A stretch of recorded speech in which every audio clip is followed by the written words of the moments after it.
परीक्षित जब सब कुछ त्याग के गंगा के किनारे बैठ गए कि जब 7वें दिन मरना ही है तो अब क्या करना, भोजन पानी सब छोड़ दिया।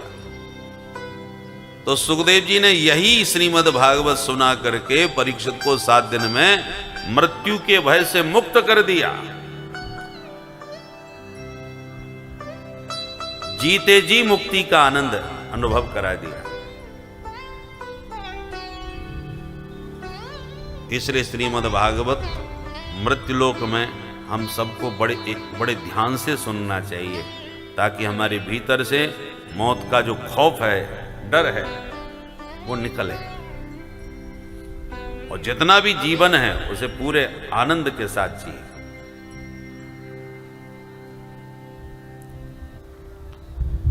इसकी इतनी महिमा है कि जब सुखदेव जी कहना प्रारंभ किए भागवत, तो देवताओं को पता चल गया स्वर्ग में।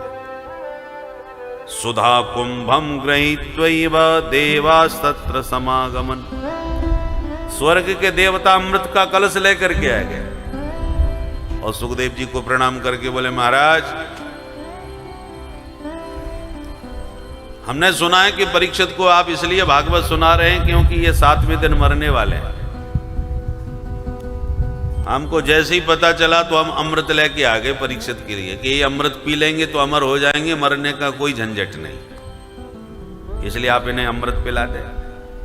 सुखदेव जी बड़े हैरान हो गए कि मृत्युलोक में तो रोज ही मर रहे हैं लोग, आज देवताओं को इतना प्रेम कैसे उमड़ पड़ा जो परीक्षित को अमृत पिलाने आ गए। ये तो महास्वार्थी लोग हैं। स्वार्थी व्यक्ति जब लंबी चौड़ी दंडवत करने लग जाए, परमार्थ की भाषा बोलने लग जाए, तो सावधान हो जाना चाहिए, कुछ चक्कर है भाई। बोलो राधे राधे राधे राधे।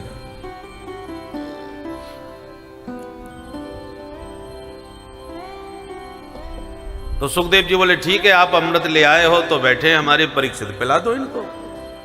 सोई देवता बोले, महाराज अब एक निवेदन और है। क्या? बोले, अमृत तो हम परीक्षित को पिला देंगे, पर जो भागवत रूपी अमृत इनको पिलाने वाले हैं आप, वो हमको पिला दीजिए। प्रपास्यामो वयम सर्वे श्रीमद् भागवतामृतम। स्वर्ग का सुधामृत परीक्षित पी लें, पर हरि का कथामृत आप हमें पिला दें। सोई सुखदेव जी बड़ी जोर से हंसने लगे। अरे भाई देवताओं, तुम बड़े ठगिया हो। हमें कांच का टुकड़ा पकड़ा के हमसे बदले में करोड़ों की मणि ले रहे हो। क्व सुधा क्व कथा लोके क्व कांचः क्व मणिर्महान् ब्रह्मरातो विचार्यैवं तदा देवान् जहासः। कांच और मणि की क्या बराबरी भाई? कांच की कीमत कौड़ियों में और मणि की कीमत करोड़ों में। इसलिए उठाओ अपना स्वर्ग का अमृत और भागो यहां से, ठगिया कहीं के। सुनने के लिए कथा आप आते तो संतों के साथ तुम भी चुपचाप शांति से बैठ के सुनते, हम तुम्हें उठा के थोड़ी भगाते। पर तुम तो सौदागरी करके हमको ठगने के लिए आए हो, इसलिए तुम कथा के पात्र नहीं हो। न ददौ स कथामृतम। सुखदेव जी ने देवताओं को कथा नहीं सुनाई, उठा के भगा दिए।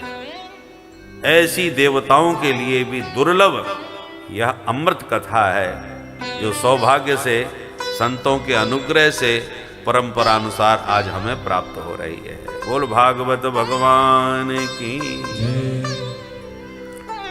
महाराज जब ये इतनी जोरदार कथा है तो इसे आप 7 दिन में ही फटाफट क्यों सुना देते?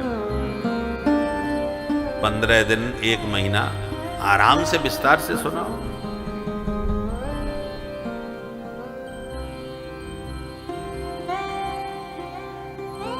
परीक्षित के पास 7 दिन बाकी थे, हमारे पास थोड़ी ऐसी समस्या। आराम से सुनाओ विस्तार पूर्वक। सूत जी कहते हैं, ऋषियों ये परंपरा परीक्षित से ही नहीं, इससे पहले भी 7 दिन में ही सुनने की परिपाटी थी। अच्छा, ये सप्ताह विधि कहां से प्रारंभ हुई? तो बोले सबसे पहले सनक सनंदन सनातन सनत कुमार इन 4 ऋषियों ने देवर्षि नारद जी को पहली बार भागवत सप्ताह सुनाया। तो हाथ जोड़ करके सूत जी से सौनक जी बोले, महाराज क्षमा कीजिए, दुनिया जानती है कि नारद बाबा 2 घड़ी से ज्यादा कहीं ठहरते ही नहीं। घुमक्कड़ महात्मा है, 24 घंटे घूमते रहते हैं। और आप कह रहे हो 7 दिन बैठ के कथा सुनी। तो नारद जी ने सनकादिकों से कहां कथा सुनी 7 दिन बैठ के, और क्यों सुनी, थोड़ा विस्तार से समझाइए। सूत जी कहते हैं, अच्छा सुनो। एकदा हि विशालायां चत्वार ऋषयो मनाः सत्संगार्थं समायाता तत्र सोस्तत्र नारदम्।